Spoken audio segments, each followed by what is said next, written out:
Hello my fellow smug ones, well just how generous is Rishi going to be? Let's begin.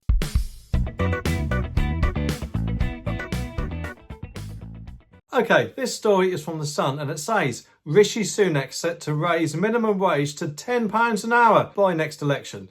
Which, to be honest, I think is a bit of a joke really, isn't it? Because the election is around 3 years away from now, so that's, I don't know, about 30 odd pence increase per year, or about half a Snickers bar. In fact, I think the whole way the minimum wage rises are calculated needs changing. I mean, does anyone else think it would be far more simpler if instead of raising the minimum wage by, I don't know, weird numbers like either 12, 23 or 47p, for example, that it increased by either £1, yes, I know I'm being really way too optimistic or hopeful here, or but even just by 50p each year. And that way everyone would know what their pay would go up by, and companies could probably then actually plan for the rise better as well. And it could even be rounded up to the next pound or 50p at first as well. So no longer then would be paid weird amounts like the £9 and 9p per hour that I currently am, which yes, admittedly is more than the minimum wage currently is, but not by much though. It's expected to be announced in the budget later on this week that the national living wage, which is obviously the rebranded minimum wage,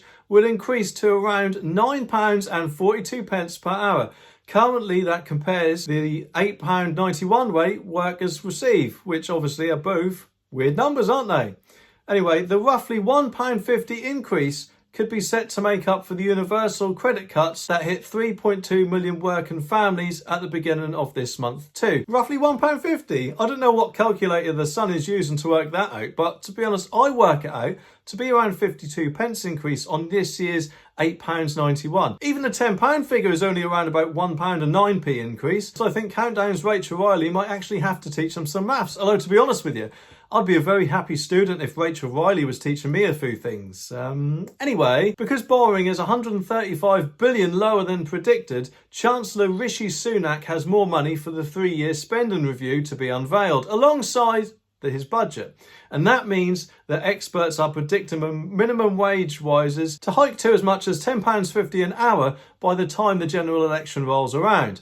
The next general election, though, is due to take place on May the 2nd, 2024, in just 3 years' time, coinciding with these predictions. And as it says, it's not the first time the claim has been made, though, as Boris Johnson demanded bosses give workers decent pay rise, as much as £10 an hour, at his big conference speech earlier in the month. The incentives, of course, are to drive Brits back to the workplace after the fallout of Brexit and the end of furlough. But the Mirror reports that this could reflect worse on our pockets. It says that the higher wages to fill job vacancies, especially in the hospitality sector, are driving product prices up along with it, which is already making something like a pint cost about as much as £6 in some areas. Although the transition period ended a couple of years ago now, didn't it? So to be honest, I think the end of furlough is probably more accurate. And for example, I phoned up a company the other day and their wonderful recorded message said to me that we may take longer than expected or usual to connect you to an advisor as some of our staff are working from home or, you know, something like that.